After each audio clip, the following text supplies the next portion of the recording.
Good day, sir. I am Angelo R. Loyola from 3Charlie. And now, I will answering the question in our final term, oral. I will speak first the question and followed my answer. So let's start. So the first question is, what is a steam turbine?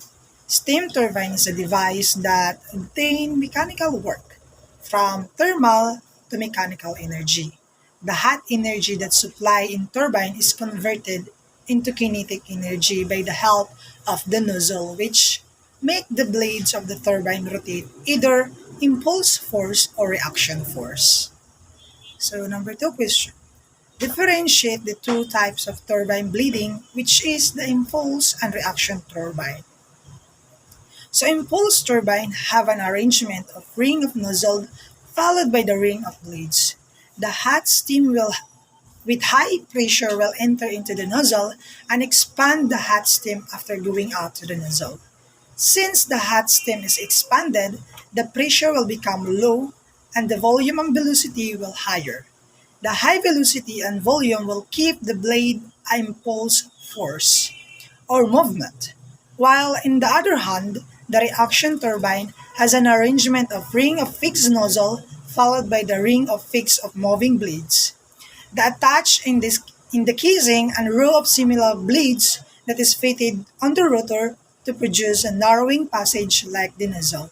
It increases the velocity which create a reaction forces in the rotating blade. So next question is, what is compounding? Compounding is a method of splitting or separating in two or more stages of the steam pressure and velocity change through the turbine. So differentiate the pressure compounding and velocity compounding.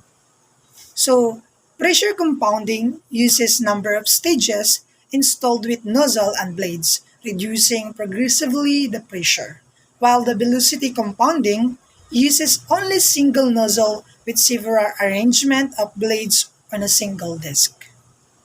So the next question is, discuss the operating procedure on warming through a steam turbine, maneuvering, emergency astern operation, follow-away, and lastly, the port arrival. So the steam turbine required a considerable period for warming through prior to any maneuvering taking place. The high-speed operation of the turbine are a simply supported rotor also required great care during the maneuvering operation. So in the warming through, first is that open the turbine casing and the main steam line drain valve and ensure that all the steam control valve are the maneuvering station and around the turbine are closed. Start the seawater in circulating pump for the main condenser. Then start the condensate extraction pump with air injector recirculation valve wide open. Open the maneuvering valve bypass or warming through valve. Short blasts of steam are now admitted to turbine through the main valve to spin the propeller about the revolution. This should be repeated about every 3-5 minutes for a period of 15 to 30 minutes. While waiting for the first movement from the bridge, the and between movement, the turbine must be turned ahead once every 5 minutes by the steam blast.